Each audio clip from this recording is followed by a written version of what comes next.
और साथ ही साथ आज इन्होंने राष्ट्र नहीं अंतर्राष्ट्रीय स्तर पर भी इस किरनापुर क्षेत्र का नाम रोशन किया है। ऐसे रोशन करने वाली नेत्री का मैं महाविद्यालय परिवार की तरफ से पुनः एक बार हार्दिक स्वागत करती हूँ, अभिनंदन करती हूँ।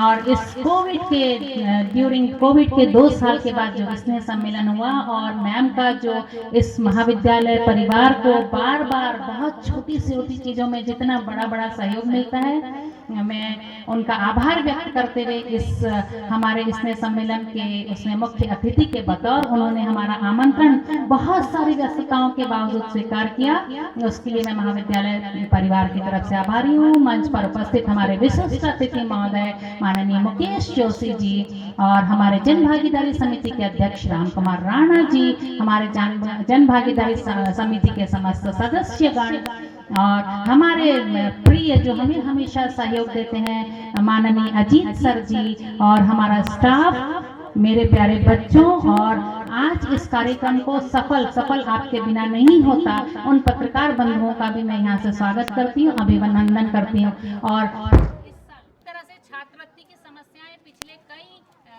दिनों से हम देख रहे हैं कि जिलों में बहुत सारे कॉलेजेस में ये समस्या है और इस महाविद्यालय का ये सौभाग्य है कि हमारे स्टाफ और हमारे कार्यालय के द्वारा बहुत कम संसाधन, बहुत कम स्टाफ होते हुए हमारे यहाँ एकमात्र लिपिक का पद भरा हुआ है। बावजूद उसके हमारे पास गांव की बेटी योजना, मुख्यमंत्री मेधावी योजना, पोस्ट मैं चाहूँगी कि आगे आप लोग प्रावीण्य सूची में अपना स्थान जरूर रखें। इसी के साथ हमारे यहाँ न केवल पढ़ाई वरन खेलों के लिए भी विभिन्न सुविधाएं हमने उपलब्ध कराई है। हमारे पास badminton court, table tennis, volleyball का मैदान, क्रिकेट के लिए प्रैक्टिस नेट, ये सारी सुविधाएं भी महाविद्यालय में स्पोर्ट्स के लिए उपलब्ध कराई गई है।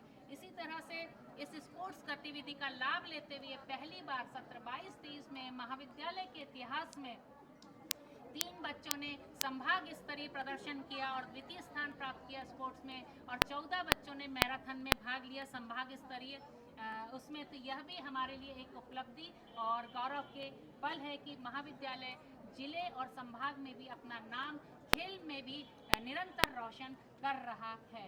कार्यक्रम कराया जिसमें हमने पहल ऑन टॉक एक कार्यक्रम किया, जिसमें हमने विभिन्न अतिथियों को और विभिन्न रोजगार परक कार्यक्रमों को हमने कराए। इसमें हमने अंतर्राष्ट्रीय स्तर के टॉक शो के लिए हमने इंग्लैंड से आए हुए विभिन्न एक्सपर्ट के माध्यम से हमने डिजिटल लिटरेसी और फ्यूचर बिजनेस और फ्यूचर एम्प्लॉयमेंट कैसे होंगे इसके ऊपर भी हमने बच्चों के लिए विभिन्न कार्यक्रमों का आयोजन किए। स्थानीय स्थितियों को ध्यान में रखते हुए हमने पशु संसाधन और कृषि से संबंधित रोजगार उन्मुखी कार्यक्रम भी महाविद्यालय में संपन्न कराए हैं।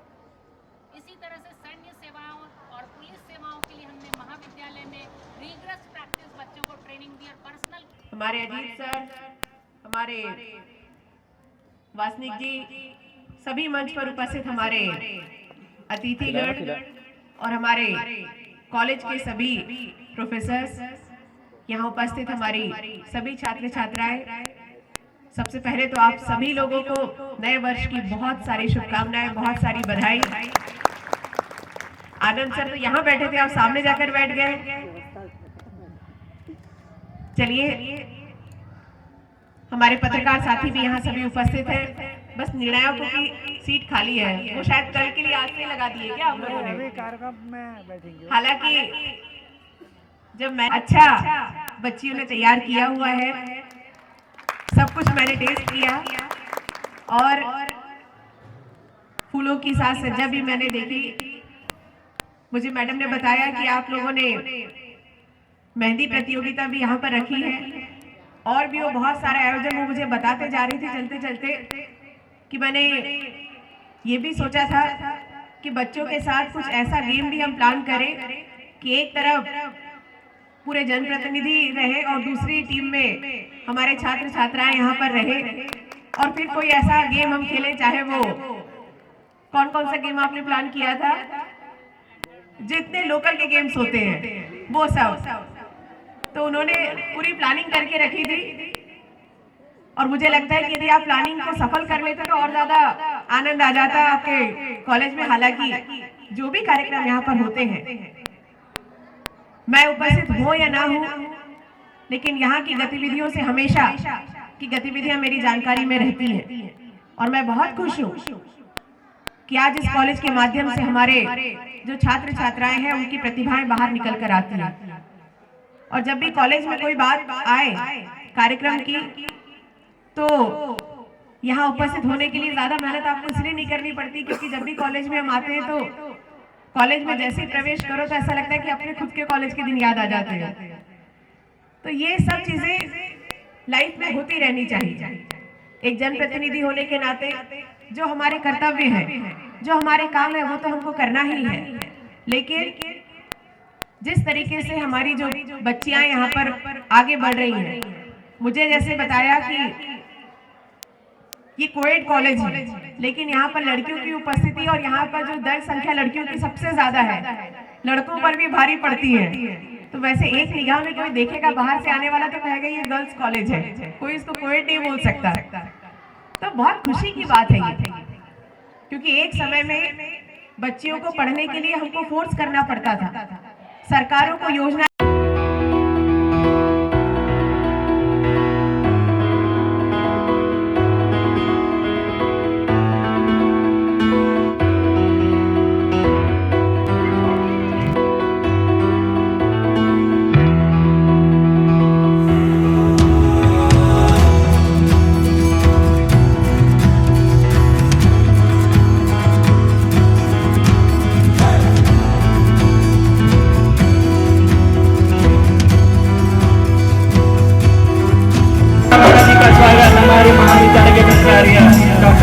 हर कोई लड़का लड़की कॉलेज ना आए, लेकिन जब केंद्रीय है तब वो जरूर आएगा। बीमार भी होगा तो खटिया से उठ के आ जाएगा, लेकिन एनुअल नहीं से।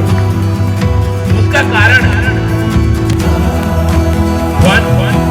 म्यूजिक और मस्ती, ये जीवन का बड़ा अहम किरदार है। जो आदमी एकदम सिर्फ और सिर्फ 24 घंटे पढ़ाई में रहता है ना, लोग उसको पढ़ कहने लगते हैं, क्योंकि उसका दिमाग कहीं दूसरी जगह काम नहीं करता। अर्थात यह सही है कि जीवन में मस्ती का भी समय होना चाहिए, म्यूजिक का भी समय होना चाहिए, क्योंकि ये सब चीजें हम एनुअल फंक्शन का टाइम है। ये हमारा शासकीय महाविद्यालय किरनापुर, ये हमारा शासकीय महाविद्यालय किरनापुर एक बड़ा अहम किरदार बालाघाट जिले में निभा रहा ये महाविद्यालय। मैं हर बार इस बात को कहता हूं, शादी पे विचार करते थे, शादियां होने लगी। धीरे धीरे समय बदला और बदलते समय में लोगों ने शादियों को लेकर अपना नजरिया बदला। अब 18 साल में बेटी की शादी नहीं होती, बहुत कम बहनों की शादियां 18 साल में होती है। अब तो 21 साल भी कम पड़ रहे हैं। और आज के समय में तो हमारी बहनों को ऐसा तक स्वावलंबी सेल्फ डिपेंड ना हो जाऊं तब तक के शादी नहीं होगी। ये समय का परिवर्तन है जो एक सकारात्मक संकेत है। मैं इस महाविद्यालय में अध्ययनरत सभी अपने एवं महाविद्यालय सभी प्राध्यापक महोदय, हमारे आज के मुख्य अतिथि भैया रमेश भट्टाचार्य जी का आप बारी बारी स्वागत करें। इस महाविद्यालय परिसर में हमारे